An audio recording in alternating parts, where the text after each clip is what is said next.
Proseguimos con la lectura de capítulos del libro El último Perón, de Javier Garín, escritor, historiador. Leeremos en capítulo 16 y examinaremos si el general Perón tiene o no alguna responsabilidad en la violencia política de los años 70, como le achacan sus enemigos. Un leitmotiv del antiperonismo de viejo y de nuevo cuño consiste en atribuir a Perón responsabilidad preponderante en males políticos nacionales, tales como la intolerancia, el autoritarismo, la falta de preocupación por las formas republicanas y, más grave aún, la violencia política. Para esta visión, nada de ello hubiera existido a no ser por Perón y su maléfica influencia. En particular, desde diversos sectores se le imputa, en referencia a los años 70, haber promovido la lucha armada y alentado el terrorismo de las organizaciones guerrilleras, o por el contrario, haber promovido la violencia fascista y estimulado la represión de derecha, o peor aún, haber hecho ambas cosas simultánea y o sucesivamente. Pensar que los males sociales son producto de una pérfida influencia individual revela un grado importante de idealismo subjetivo burgués. Las personalidades históricas relevantes, en todo caso, llegan a serlo, entre otras razones, porque reflejan o expresan componentes culturales y sociales preexistentes, así como alianzas de intereses y relaciones de fuerza en el seno de la sociedad en un momento dado. Caso contrario, nunca podrían haber llegado al lugar que ocuparon.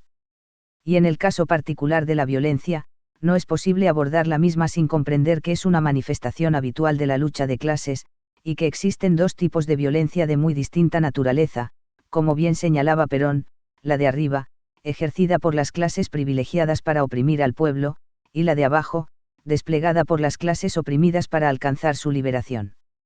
En los países coloniales, como el nuestro, hay un elemento adicional del que no es posible prescindir, la acción de los poderes imperialistas, en pugna entre ellos y o contra los movimientos nacionales, los cuales intervienen en la política interna como un campo más de sus batallas geopolíticas con operaciones, infiltraciones, espías, financiamiento, sabotaje, terrorismo, provisión de armamentos y todos los medios concebibles para desestabilizar gobiernos, agudizar contradicciones o influir en los conflictos. Sin embargo, nos tomaremos el trabajo de examinar esta imputación contra Perón, no solo porque está muy extendida sino también porque hay un aspecto en el cual puede reconocerse una parte de responsabilidad individual atendible, es cuando una figura histórica adquiere tanta relevancia y peso que su palabra y su acción pueden contribuir a aumentar o mitigar la violencia socialmente existente. No cabe duda de que Perón poseyó en grado superlativo esa influencia sobre las masas argentinas, lo cual no quiere decir, obviamente, que éstas hubieran de responderle de manera mecánica y pasiva.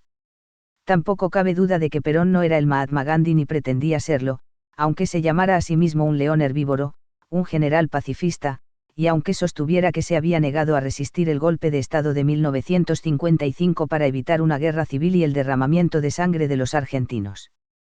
Tomemos un ejemplo de imputación fantasiosa e idealista que resulta casi caricaturesco, el de José Pablo Feynman, escritor titulado filósofo, aunque nunca inventó filosofía alguna. Sostiene Feynman que Perón hizo una apología de la violencia y la aniquilación del adversario en un librito que escribió en los años 30, siendo muy joven, como manual de ayuda en la Escuela Superior de Guerra, los apuntes de historia militar.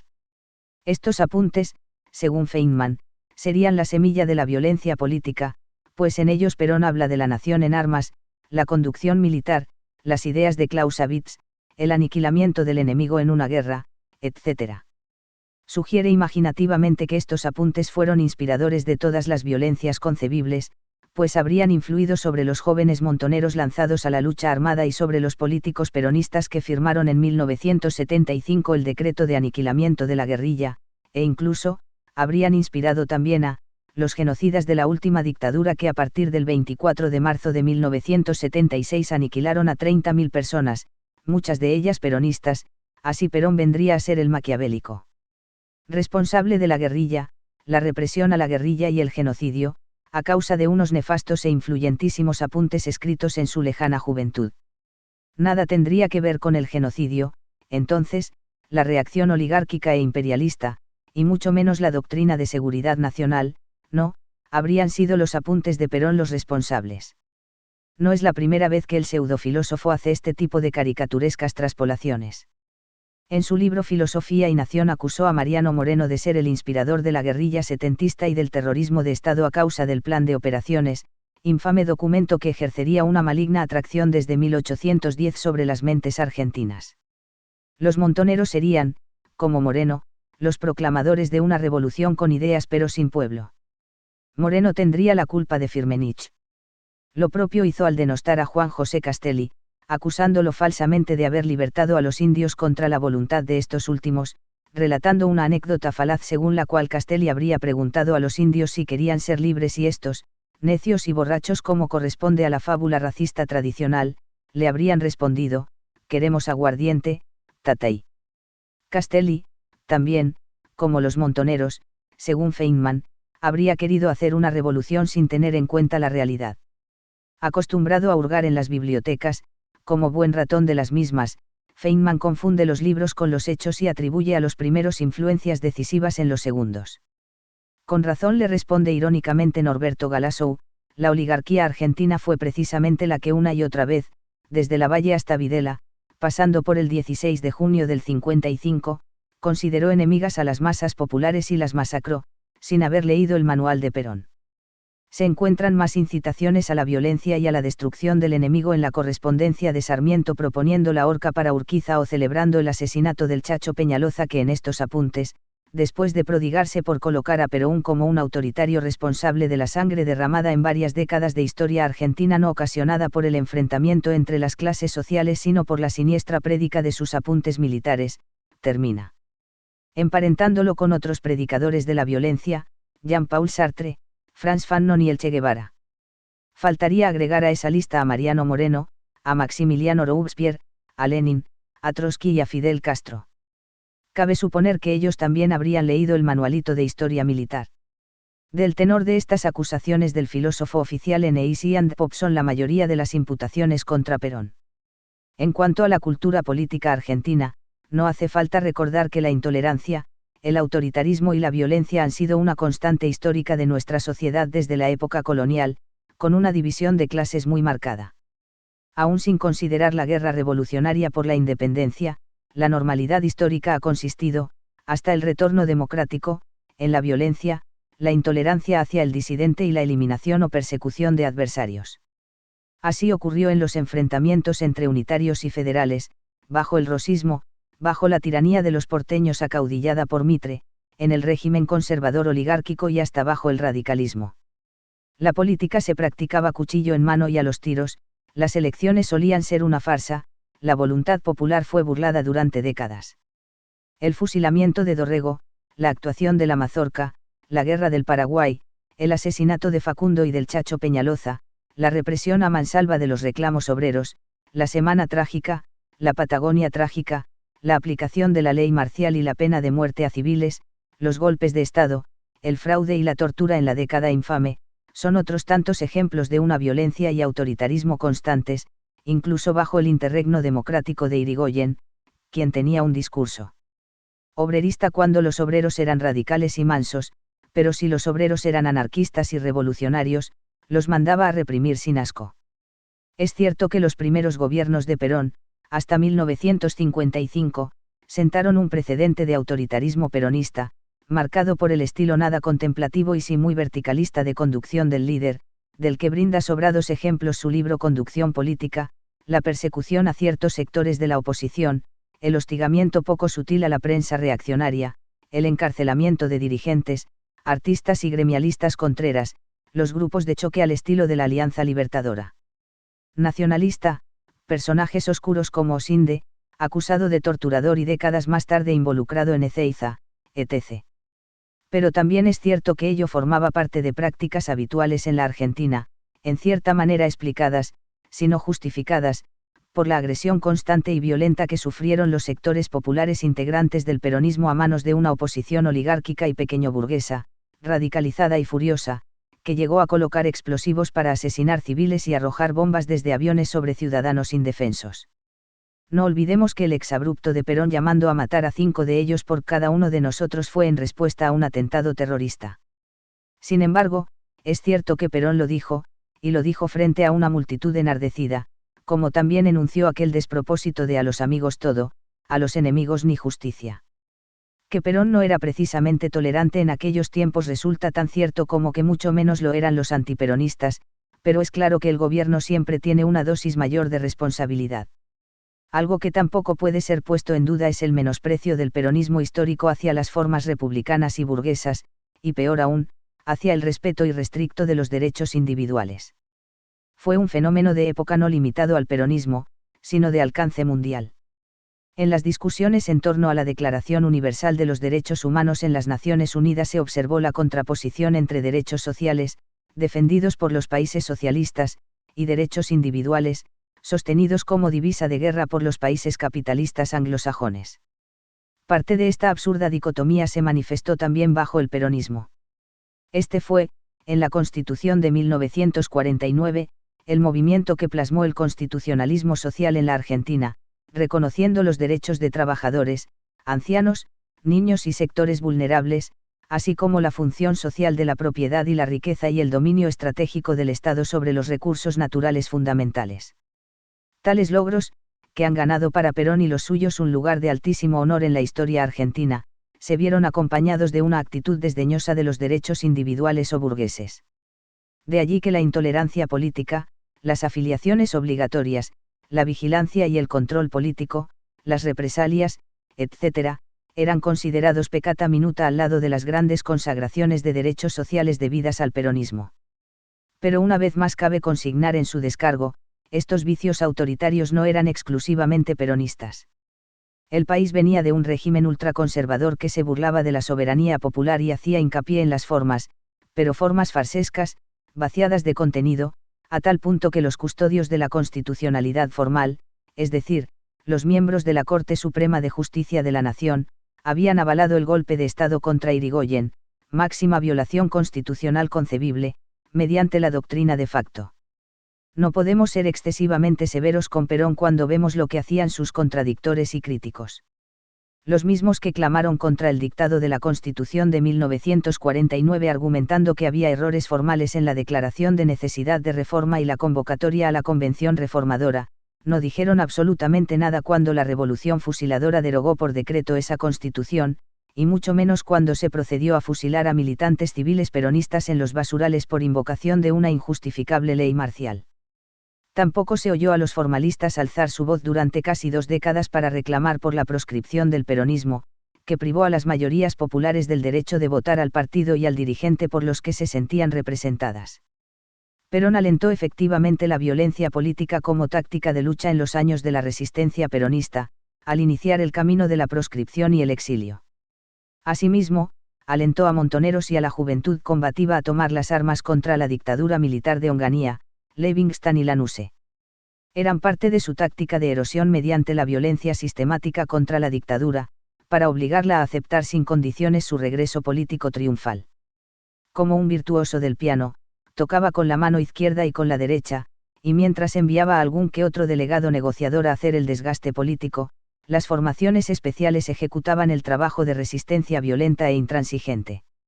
Incluso hizo reiteradamente la apología de la violencia, planteando aquello de si tuviera 50 años menos yo también andaría poniendo bombas.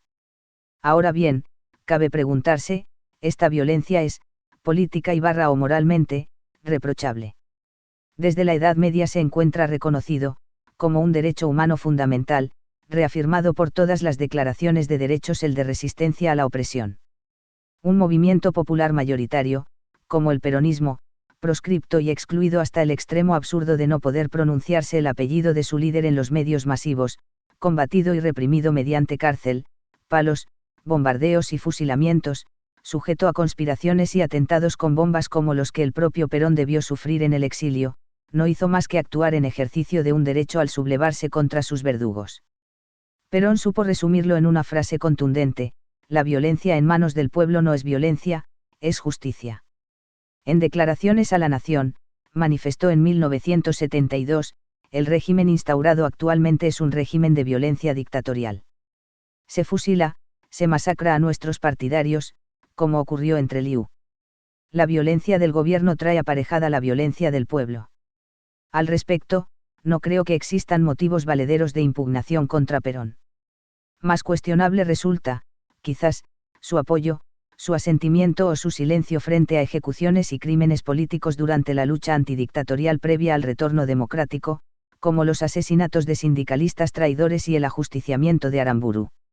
No avaló la ejecución de Bande, escribiendo a la OM una carta condenatoria, pero en relación a Alonso, responde a una consulta de Montoneros que la misma no entorpecía sus planes, forma indirecta de aval. Más explícito fue en su apoyo al crimen de Aramburu. Se trató de hechos que merecieron el respaldo de una parte de la masa peronista, y en el caso de Aramburu, exdictador y fusilador cruel, no solo hubo alegría popular sino también una apariencia de justicia. Es difícil sostener que Perón hubiera podido tener otra actitud que la que tuvo sin deslegitimar el accionar de las formaciones especiales que consideraba una parte importante de su estrategia. Pero lo cierto es que el apoyo o asentimiento a estos crímenes no dejó de tener consecuencias futuras. Por lo pronto, lo más grave fue la naturalización del asesinato como instrumento político dentro del campo popular con la aquiescencia del líder del movimiento. Ello quitaría fuerza, posteriormente, a los llamados de Perón a la pacificación nacional. Los casos de Bande y Alonso, por otra parte, ayudarían a erigir una visión de la dirigencia sindical como objetivo militar a destruir. Bajo el cántico, Rucci, traidor, a vos te va a pasar lo mismo que a Bande, se preanunció el fatal asesinato de Rucci, mano derecha sindical de Perón. Una de las principales preocupaciones de Perón, al regresar al país con responsabilidades de gobierno, dijimos, fue la pacificación y el desarme de las formaciones especiales, reconvirtiéndolas a la política. Vimos que ofreció a Montoneros el manejo de la Fundación Eva Perón. Recuerda Perdía que les recomendó, sin éxito, invertir los próximos 4 años a partir del 73 en aprender a gobernar antes de transferirles la conducción del movimiento y del país. Veía en las tareas de promoción social una manera eficaz para darle continuidad a nuestra organización. Esto era muy pobre cosa para quienes estaban convencidos de que su destino histórico era hacer la revolución socialista. Consiguió que Montoneros suspendieran durante un tiempo sus acciones militares. Pero nada habría de conseguir para frenar la escalada de la guerrilla antiperonista del ERP, empeñadas en una lógica militarista y no política. No puede imputarse a Perón la violencia posterior de Montoneros, ya que trató de brindarle una salida política. Si tuvo respecto de Montoneros, según Bonasso, mezquindades increíbles, fueron, por lo general, en respuesta a los desafíos lanzados contra su conducción. Con el retorno democrático, a juicio de Perón, había que deponer la violencia revolucionaria, incluso como mecanismo de intimidación antioligárquica, para no brindar excusas a la reacción imperialista. Ponía como ejemplo de mal camino lo sucedido en Chile con Allende, asediado por los golpistas y un ala izquierda popular apresurada que agudizaba imprudentemente las contradicciones. La violencia popular en Argentina ha sido consecuencia de la violencia gubernamental de la dictadura militar, y naturalmente, todo nos hace pensar que, desaparecidos los sistemas de represión violenta, no tendrán razón de ser los métodos violentos, sostenía. Lamentablemente, se equivocaba, pues la violencia política continuó en democracia. Poco antes de ganar las elecciones como candidato a presidente, sostiene en la CGT, 30 de julio del 73, a toda esa muchachada apresurada, a la que no critico porque está apresurada, porque Dios nos libre si los muchachos no estuvieran apresurados, hay que decirle, como decían los griegos, creadores de la revolución, todo en su medida y armoniosamente. Así llegaremos, no por la lucha violenta. Llegaremos por acción racional e inteligente, realizada en su medida y armoniosamente. El problema de la destrucción a que había sido entregado el país bajo las dictaduras precedentes era tan grave que, o lo arreglamos entre todos los argentinos, o no lo arregla nadie, decía. Reiteradamente sostuvo que la evolución histórica se lleva adelante o con tiempo o con sangre, y que él prefería que insumiera tiempo, para ahorrar sangre. Tenemos una revolución que realizar, pero para que ella sea válida ha de ser de construcción pacífica y sin que cueste la vida de un solo argentino. En un severo discurso del 13 de mayo de 1974 sostiene, hay algunos que en la Argentina creen que, para hacer esa evolución, es necesario asesinar todos los días a 4 o 5 personas, o haciendo una guerra civil en que matemos a 1 millón de argentinos. Y se pregunta, ¿es posible que la insensatez de los hombres sea de tal naturaleza que no permita resolver el problema por el otro camino? Todo este infantilismo revolucionario que estamos sufriendo también lo sufre el resto del mundo. ¿Por qué? Porque estamos en la transición, estamos en el cambio. Nos están provocando para que tomemos una acción violenta y lleguemos a la guerra civil, pero hasta ahí no nos van a llevar. Nosotros estamos por una revolución en paz. No es posible culpar a Perón de la violencia política que era, como él mismo señala, un signo característico de la época a nivel mundial. La violencia de izquierda se expandía en diversos países del tercer mundo y también en países europeos, como Italia asolada por la acción de las Brigadas Rojas, así como había diversas manifestaciones de violencia nacionalista de grupos del estilo del IRA y ETA. El delirio de la lucha armada había ganado un terreno considerable y se encontraba rodeado de un halo romántico y una adoración insensata por los fierros y las bombas, violencia iluminada, producto del nefasto culto individualista a la heroicidad sobrehumana del Che Guevara y la falsa creencia de que para hacer una revolución bastan 12 apóstoles temerarios en un destartalado granma o trajinando las fragosidades de la Sierra Maestra. Existían por todas partes apresurados, que creen que todo anda despacio, que no se hace nada porque no se rompen cosas o se mata gente. Era un mal de los tiempos, surgido de antiguas opresiones que en todo el mundo, y particularmente en Argentina, empezaban a resquebrajarse, exacerbando la violencia represiva y la respuesta violenta revolucionaria, y alimentado también por influencias externas no siempre discernidas. Si podemos descartar toda responsabilidad de Perón en la violencia izquierdista que intentó frenar, es más dudoso que no tuviera responsabilidad política directa o indirecta en las acciones violentas emprendidas por la derecha de su propio partido. Este tópico es materia preferida de los denigradores de Perón desde la izquierda peronista y no peronista, sobre todo debido a la proximidad personal a Perón del directo responsable de la organización parapolicial y paramilitar de la ultraderecha, López Rega. Al respecto se han sostenido múltiples teorías. La más grave es la que acusa a Perón de valerse de López Rega y de los elementos de la derecha peronista y sindical para masacrar a los sectores de la izquierda del movimiento. Perón, maquiavélicamente, habría decidido eliminar a los izquierdistas al no poder controlarlos. Esta teoría sostiene que se habría inspirado en el Somatén, cuerpo armado, autónomo del ejército, utilizado por los catalanes en el siglo XI y reflotado por el general Primo de Rivera en el golpe de Estado español de 1923, siendo López Rega un simple ejecutor del plan criminal, para lo cual creó la siniestra AAA, Alianza Anticomunista Argentina. Sería un indicio en apoyo de esta teoría la reacción abominable de Perón tras la masacre de Ezeiza, relatada por un hombre de indudable veracidad como Jorge Tayana. Culpando a montoneros por Ezeiza y por las tomas de edificios, Perón sostuvo que para salvar a la nación, hay que estar dispuestos a sacrificar y quemar a sus propios hijos, frase digna de Agamenón, tanto más desagradable en boca de un anciano sin hijos que propone sacrificar los hijos de los demás. El exabrupto recuerda la teoría del psicólogo Arnaldo Raskowski del filicidio, y es sin duda una de las más repudiables expresiones de Perón, aun cuando la haya dicho en un momento de ira, pues, si no era su auténtico pensamiento, nunca faltan los solícitos, más papistas que el Papa, dispuestos a hacer realidad un desahogo. En estas acusaciones confluyen gorilas recalcitrantes como el periodista Morales Solá, investigadores como Marcelo Larraqui, exmontoneros pertinaces como Miguel Bonasso, exsetentistas nostálgicos como Manuel Gagjero, algún operador de la inteligencia menemista como el Tata Juan Bautista Llofré e izquierdistas antiperonistas variopintos, empeñados en desprestigiar a Perón.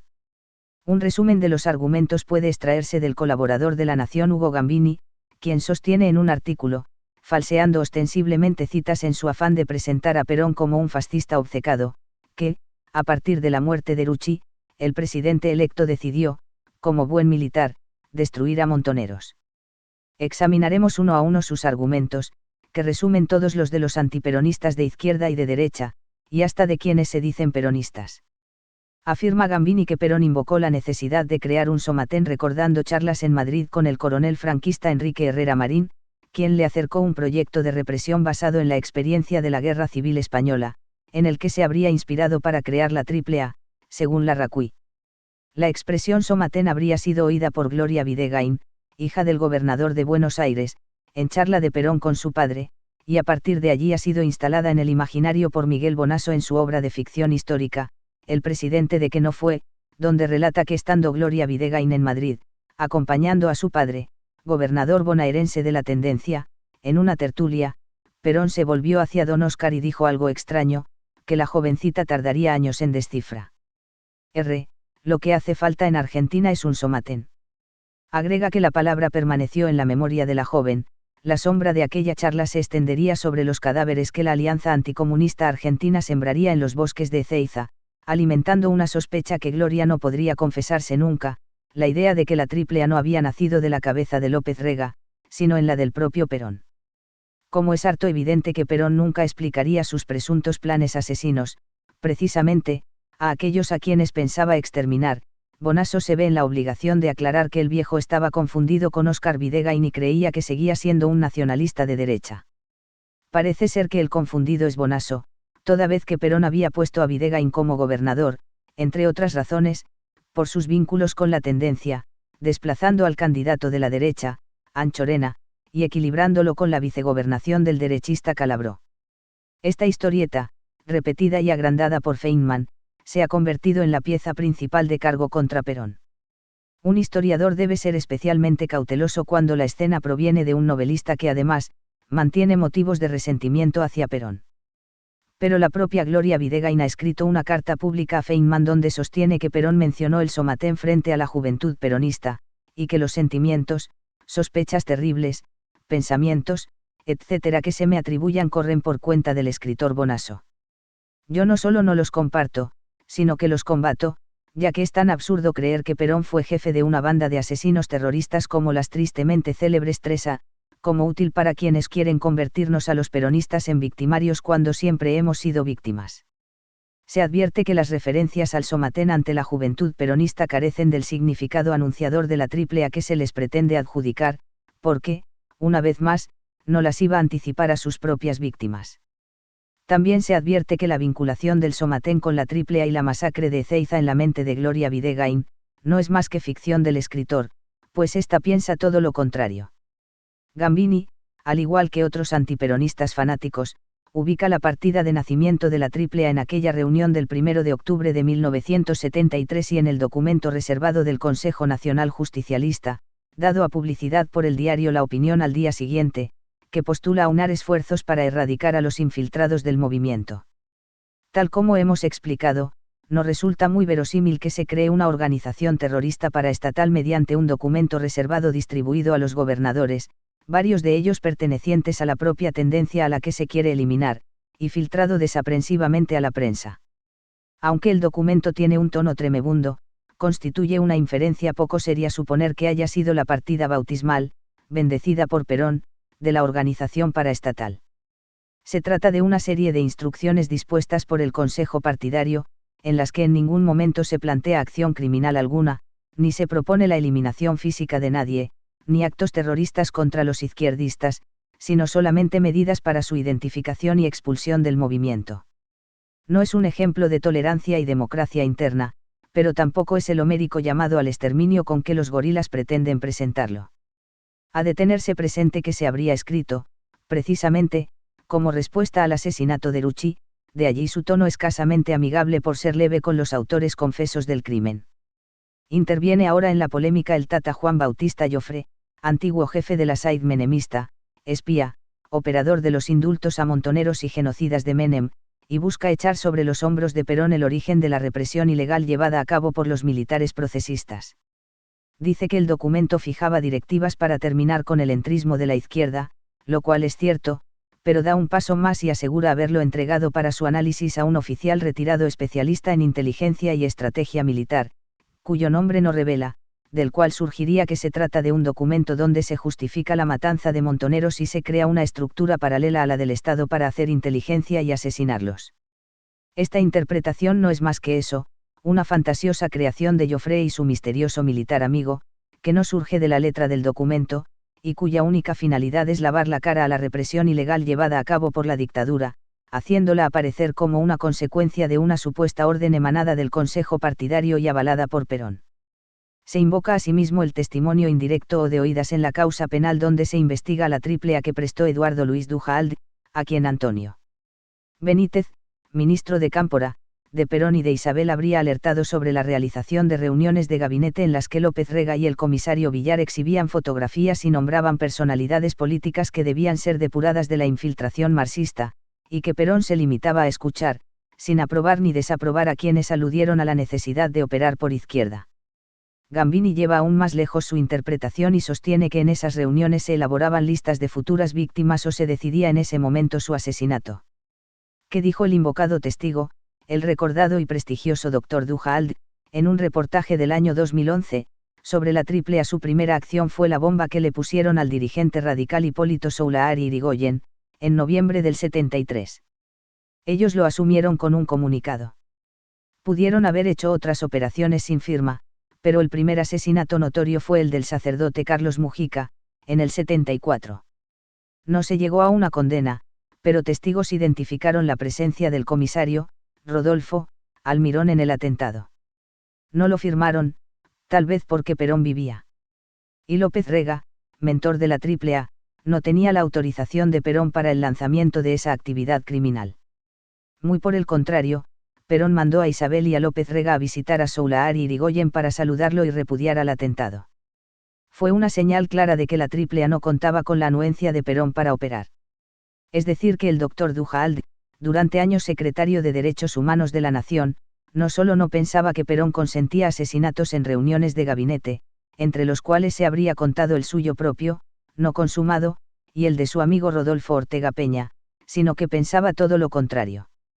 El juez de la causa, Ollarvide, aunque poco confiable para la opinión pública, ha afirmado que no existe en la misma elemento alguno que vincule a Perón con la AAA. Sí existen declaraciones de oídas, no testimonios directos, que refieren reuniones de gabinete donde se pasaban diapositivas de izquierdistas cuando Isabel era presidenta y Perón estaba muerto, pero las mismas no han sido admitidas como prueba válida de participación criminal ni siquiera contra Isabel, cuya extradición fue denegada por ese motivo. No abro juicio aquí sobre la responsabilidad de Isabel, solo comento lo resuelto por la justicia española. Para demostrar que la AAA empezó a operar antes y no después de la muerte de Perón, Gambini cita la cronología publicada en agosto de 2005 en la revista Libro Lucha Armada, que figura en la nota Perón y la AAA, de Sergio Bufanou. Transcribimos la lista. A los 3 días del documento reservado, Nemesio Aquino de la JP era asesinado en Pacheco. Esa noche estalló una bomba en la Unidad Básica Mártires de Trelew. En Córdoba estallaron bombas en las casas de los diputados provinciales Fausto Rodríguez y Miguel Marcatini, y del senador Tejada, titular de la Cámara de Senadores de esa provincia. Al día siguiente, en San Nicolás, fue asesinado el periodista José Colombo, del diario El Norte. Asumida la presidencia por Perón, el 14 de octubre asesinan en Rosario a Constantino Racetti, y el 17, en Mar del Plata, incendian las casas de Andrés Cabo y de Alfredo Cuestas, de la JP. El 21 prendieron fuego un ateneo en Santos Lugares, y el 22 pusieron una bomba al gobernador de Mendoza. El 21 de noviembre, una bomba hirió al senador Hipólito Soulahari Irigoyen, responsabilizándose la alianza antiimperialista, no anticomunista, Argentina.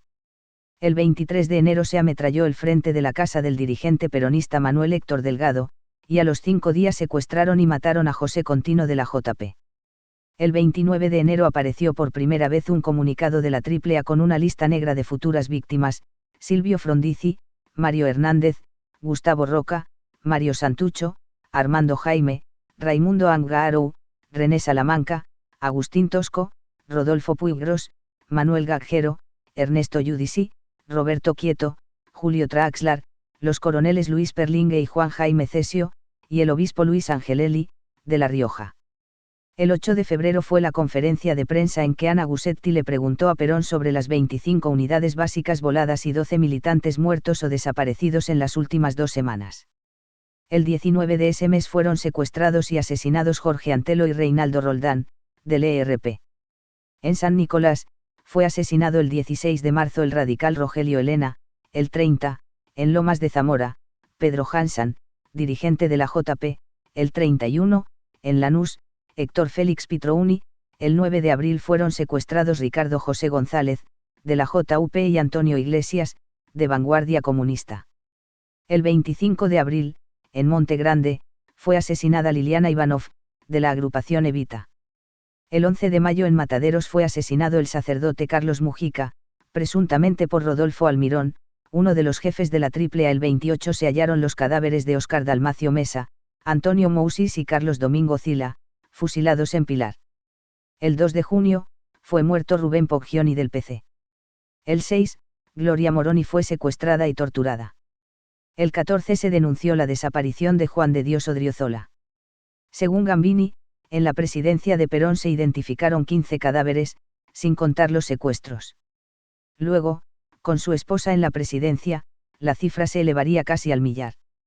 Todos, sostiene dogmáticamente, serían víctimas de la triple A. Lo que no aclara Gambini es que en los hechos que se enumeran intervinieron bandas armadas, algunas de ellas de origen sindical, pero no está comprobada la participación efectiva de la triple A, que es lo que Gambini pretende demostrar para inculpar a Perón de terrorismo de Estado.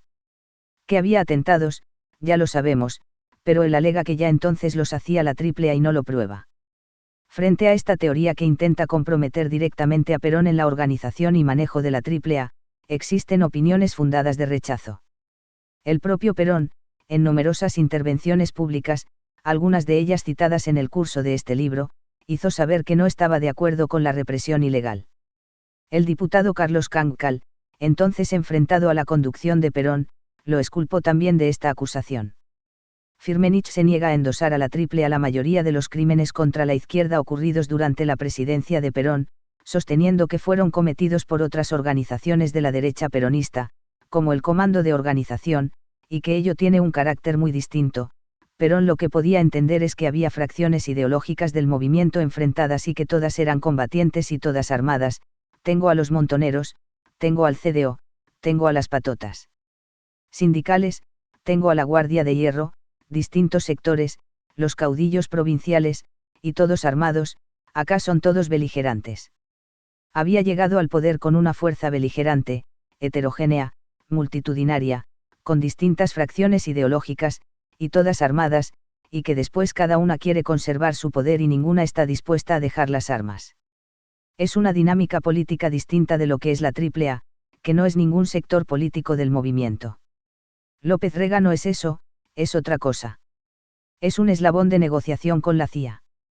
Coincide con esta apreciación de la multiplicación armada hasta el propio gorila menemista Juan Bautista Joffre, quien dice en un reportaje, había también mucha banda ancha, mucha gente armada en la sociedad, de un lado y de otro. Era una etapa de violencia. La guerra popular prolongada era una frase del ERP, de las FARC, de Firmenich. El propio Firmenich dijo que el poder político de Montoneros pasaba por la boca de los fusiles. Entonces, frente a esas consignas, el peronismo ortodoxo también tenía que defenderse. Antonio Cafiero sostiene, yo creo que Perón no podía ignorar que había atentados, que había delitos. De ambos bandos, porque la cosa no era tan de un solo color, eran dos los bandos que se mataban recíprocamente. Se lanzaron a dirimir la conquista del poder por ese procedimiento. Y los dos bandos utilizaban el peronismo y a Perón como una vía de alcanzar el poder. No es lo mismo la existencia de grupos militantes armados que se atacan entre sí que la conformación de una banda parapolicial a las órdenes del presidente para matar disidentes. En el primer caso podemos hablar de acciones autónomas, y en el peor de los supuestos, de un dejar hacer dentro de la modalidad bandoleril de la política tradicional, mientras que en el segundo caso se trata de terrorismo de Estado planificado. Con ello, no se quiere significar que la triple A no estuviera en conformación, o incluso actuando en algunos de esos hechos, pero no lo hacía abiertamente aún. Perón acostumbraba a decir, los que en política quieren manejar un orden perfecto suelen morir de una sed desconocida, porque en política difícilmente existe un orden perfecto. Por eso, el que anhele conducir políticamente, ha de acostumbrarse a manejar el desorden antes que el orden. También pregonaba que en el movimiento no se echa a nadie, que a los traidores prefería tenerlos cerca para poder controlarlos, que los elementos nocivos generan sus propios anticuerpos, y que el conductor debe conducir para el conjunto y no solo para los buenos. Si nos quedamos solamente con los buenos, seremos muy poquitos. Usted debe ser como el Papa, le aconsejaba a Cooke, quien nunca comprendió ni pudo practicar esta enseñanza. El Papa bendice a tutti. Usted dé su bendición urbi et orbi. Este tipo de conducción, en donde se privilegia lo numérico y aluvional, tiene una explicación histórica en la propia conformación del peronismo como movimiento nacional no sectario ni excluyente. Perón era el justo árbitro que dirimía los conflictos con su conducción pendular, arte cuyos misterios desvelaban a los analistas políticos, empeñados en saber cuándo el péndulo había comenzado a moverse en dirección contraria. El movimiento tenía una jauría en cada mano, y podían atacarse mutuamente, pero lo que nunca se podía admitir era que algún miembro de la jauría quisiera morderlo a Perón. Esta modalidad de conducción es discutible pero no equiparable con el crimen político paraestatal. Otros testimonios también dan indicios de que la voluntad de Perón no era ordenar una represión ilegal, aunque sí se proponía poner en caja a los díscolos de la izquierda. Refiere el entonces jefe de policía, general Miguel Ángel Iñiguez, que, habiendo recibido exhortaciones de López Rega dirigidas a conformar escuadrones de la muerte, al consultar a Perón este le ordenó: no le dé pelota a ese loco. Usted limítese a aplicar la ley. Es posible que Perón hubiera mandado a López Rega a tantear al jefe de policía para un accionar ilegal, y que luego, ante la reacción negativa de éste, optara por disimular. Es posible. Pero también lo es que López Rega, obsesionado con sus delirios represivos, hubiese tejido por su cuenta, como efectivamente hizo en diferentes oportunidades en busca de poder propio. Si la idea de Perón hubiera sido promover una represión ilegal, no tendría sentido que enviara al Congreso, con alto costo político, la disidencia de varios diputados y la renuncia de 8 de ellos, un proyecto de reforma antiterrorista al Código Penal. Esto, como bien señala Enver el-Kadri, es indicación clara de su intención de mantener la represión dentro de la legalidad formal, no obstante el asedio que sufría su gobierno desde la ultraizquierda y el constante reclamo de los elementos del orden para que desatara una enérgica acción antisubversiva. En su fanática mala fe antiperonista, Hugo Gambini falsea las palabras de Perón, acusándolo de haber amenazado con matar en una semana a los diputados de la tendencia que no querían aprobar las modificaciones al Código Penal. En una semana se termina todo esto, porque formo una fuerza suficiente, lo voy a buscar a usted y lo mato, le achaca haber dicho. Lo que dijo Perón, en realidad, fue: queremos seguir actuando dentro de la ley y para no salir de ella necesitamos que la ley sea tan fuerte como para impedir esos males. Si no contamos con la ley, entonces tendremos también nosotros que salirnos de la ley y sancionar en forma directa como hacen ellos. Ahora bien, si nosotros no tenemos en cuenta la ley, en una semana se termina todo esto, porque formo una fuerza suficiente, lo voy a buscar a usted y lo mato, que es lo que hacen ellos. De esa manera vamos a la ley de la selva, y tendría que permitir que todos los argentinos portaran armas. Puestos a enfrentar la violencia con la violencia, tenemos el último Perón 151 más medios posibles para aplastarla. Vale decir, dijo justamente lo contrario, que no quería salir a reprimir ilegalmente, aun cuando terminara en una semana el problema de la guerrilla, y no la vida de los diputados, porque el Estado tenía muchos más medios para ejercer la violencia, si imitaba a los guerrilleros haciendo uso de la violencia ilegal. Para mayor abundamiento, dijo unos días más tarde, refiriéndose a los diputados oficialistas que se oponían a votar la reforma antiterrorista, lo que tenemos que hacer es ponernos de acuerdo, si no, pasarán cosas verdaderamente aberrantes, como un grupo de peronistas que se opone a que se sancione al terrorismo. Entonces, están en el terrorismo. El peronismo no está en el terrorismo, por lo tanto, el peronismo está contra el terrorismo, porque es el partido del gobierno, el movimiento del gobierno. ¿Cómo se puede conciliar una cosa con otra? ¿Cómo se puede estar en el gobierno y no dar los medios indispensables para que él se pueda defender? ¿Qué quieren? Que el gobierno caiga. Se trata de un evidentísimo razonamiento político. Hay que ser más que necio para no comprenderlo. Explica Juan Bautista Llofré, desde su típica visión de derecha represiva, en un reportaje sobre esta reforma penal y la emergencia posterior al asalto de Azul por el ERP. Era una reforma al código que había sido alterado en el Congreso la noche del 27 de mayo del 73. En esas horas, la sociedad se quedó sin justicia, los jueces ya tenían miedo de aplicar la ley, tenían temor, algunos fueron asesinados, otros tuvieron atentados. Perón volvió para imponer el orden.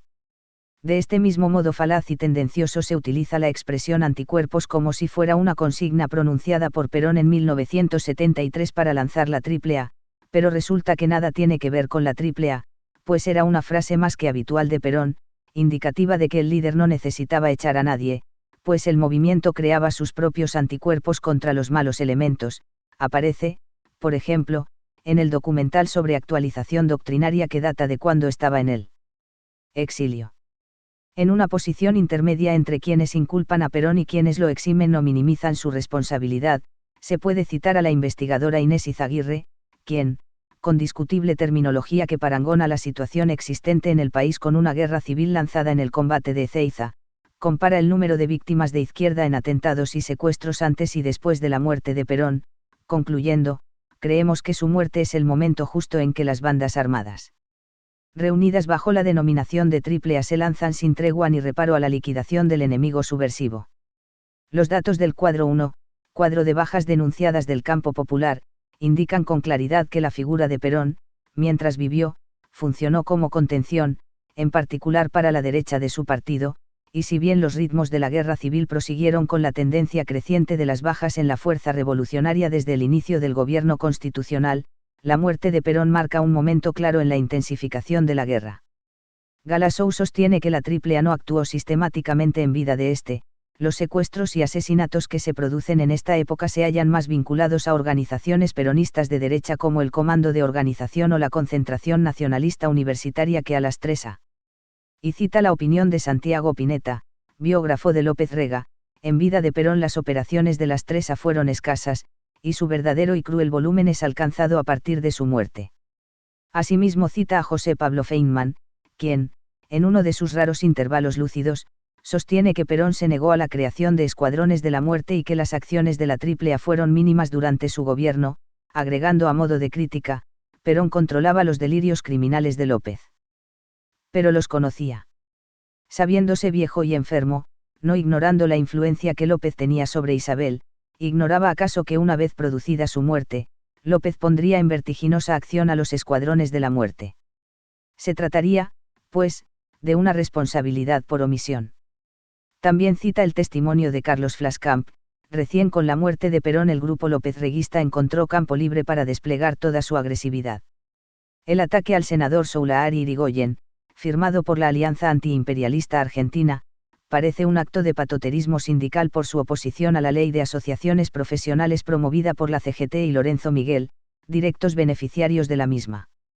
No obstante, mayoritariamente es definido como un hecho de la AAA. En la causa penal sobre dicha organización se refiere que hubo una discusión sobre si llamarla antiimperialista o anticomunista, de manera que la diferencia de nombre carecería de importancia. También Galasou señala, respecto del asesinato de Mujica, que éste se hallaba enfrentado tanto con López Rega como con Montoneros, aunque, como ya hemos visto, muchos se inclinan por atribuir la autoría intelectual al brujo y la ejecución al sicario Almirón, quien habría sido identificado por testigos. Aún admitiendo que hayan sido López Rega y acólitos quienes estaban detrás de esos hechos, es más que claro que no lo estaba Perón, pues no podía tener el menor interés en la eliminación de Soulaari Irigoyen, cuando su política de unidad nacional exigía garantizar la amistad con los bloques parlamentarios de los otros partidos, y mucho menos podía tener interés en el asesinato de Mujica, quien no solo era su enlace con el movimiento de curas tercermundistas, sino que además se hallaba vinculado a la oficialista J.P. Lealtad y era un fuerte crítico de las posiciones de su antiguo discípulo Firmenich. Su opinión pesaba mucho en la militancia y podía ser más que útil al gobierno. Según ha referido al autor un testigo directo, Roberto Jaellán, a comienzos de 1974 un grupo de referentes de la J.P. Lealtad, recientemente desprendida de la juventud peronista, y en abierta disidencia con la línea de Montoneros, sobre todo a partir del asesinato de Rucci, se reúne con Perón en su residencia. El relato resulta de interés: los Montos, dice Jaellán, no creían en la democracia, ellos se preparaban para una guerra popular prolongada, en consecuencia esta y el mismo gobierno aparecían como algo táctico en función de la acumulación de poder político-militar para librar esa guerra. Los que veníamos de la vieja militancia peronista, nos sentíamos agraviados, cuando en las reuniones de las JP barriales aparecían personajes extraños, que te venían a controlar, y en las reuniones no se leían libros de Perón ni de Jauretche, sino de Mao u otros marxistas. La juventud peronista Lealtad fue una reacción, el debate hizo eclosión con el asesinato de Rucci. Al día siguiente, fuimos los dirigentes territoriales de los cuales yo era el coordinador en todo Rosario, junto a los compañeros de la universidad, a dejar una declaración a los diarios locales sosteniendo que a Rucci lo había asesinado la CIA. Ningún compañero de la orga salió a dar la cara, hasta que pasados unos días me hizo llamar un alto miembro de la conducción. Él trató de convencerme que el proyecto de Perón era utópico, y que Perón se moría. Allí fue cuando me declaró que ellos y no la CIA habían matado a Rucci, que no habían hecho sino cumplir lo que pedían las bases cuando cantaban Ruchi traidor, acordate de Bande. Le dije que esto afectaría a Perón, y me llegó a decir que Perón está gaga. Ahí terminamos la charla. Recorrimos todas las unidades básicas, hablamos con todos los compañeros sobre nuestra disidencia. La mayoría nos comprendió y se abrió de montoneros. Punto. El cura Gaali me comentó que como nosotros habían entrado en disidencia muchos compañeros de la zona norte y oeste de la provincia de Buenos Aires y capital. Tuvimos varias reuniones en Buenos Aires, allí participaron Norberto Ivansich, Alcira Argumedo, Sabahara Mitre, Horacio González, entre los más conocidos. Por gestión de Gelbard, creo, se concretó una reunión del grupo nuestro con Perón un día sábado a las 2 de la tarde. Nosotros considerábamos a la conducción de los Montos unos traidores, y entonces algunos planteaban la posibilidad de liquidarlos físicamente. Perón rechazó terminantemente la idea, nos dijo que estábamos cayendo en el juego enemigo, que cómo íbamos a salir a matar compañeros. La alternativa a la violencia que les expuso Perón era vaciar Montoneros políticamente, apartando a las bases de la conducción y brindando contención a la militancia. Esta política de cooptación y vaciamiento fue efectivamente emprendida en el curso de 1974, lo que brinda verosimilitud al testimonio recogido. Una vez más cabe preguntarse, ¿habrá Perón mentido al indicar que no quería acciones violentas para eliminar a la conducción de Montoneros? ¿O creía sinceramente en la posibilidad de vaciar en forma pacífica a la conducción rebelde? Todo es posible, pero lo más probable es la segunda opción. Acostumbraba a decir, la violencia es el producto de una época, más que nada. No queremos reprimirla violentamente, porque sería agregar violencia a otra violencia. Estamos estudiando todo con tranquilidad, sin preconceptos. También nosotros podríamos organizar una guerrilla, y entonces iniciaríamos una guerra civil entre el gobierno, por un lado, y los que se levantan, por otro. Por más que ejerciten la violencia, nosotros no vamos a emplear la violencia desde el gobierno. Una vez más resulta de interés recoger la opinión que por entonces tenía Firmenich, extractada del libro La voluntad de Anguita y Caparrós. Allí se refiere que en una reunión con militantes de la región Cuyo, el jefe de Montoneros evaluaba la actitud de Perón hacia su organización del siguiente modo: Perón nos ofrece como prenda de negociación sus negociaciones para lograr la unidad nacional y sus negociaciones con el imperialismo tienen como elemento de entrega, de buena voluntad, a nosotros, todas las medidas últimas del Consejo Superior, las maniobras de los vicegobernadores contra determinados gobernadores, los discursos del propio Perón, expresan ese intento de hacernos desaparecer como proyecto. Tal vez no como individuos, no lo necesitan. Si desaparecemos como proyecto es suficiente. Si nos disolviéramos, si entregáramos las armas, abandonaríamos todo nuestro proyecto, y por supuesto, entonces no habría ningún problema en que, por ejemplo, los compañeros de la JP estuvieran en el Consejo Superior. Es decir que Firmenich estaba bastante bien informado sobre la política de vaciamiento que Perón se proponía, siendo ello coincidente con lo expresado en la reunión con la JP Lealtad. Se trataba de vaciamiento político, no hacía falta recurrir al crimen parapolicial. En definitiva, no parece hoy razonable sostener que haya sido Perón el responsable directo, organizador, inspirador o jefe de la AAA, ni mucho menos que fuera quien ordenaba los atentados.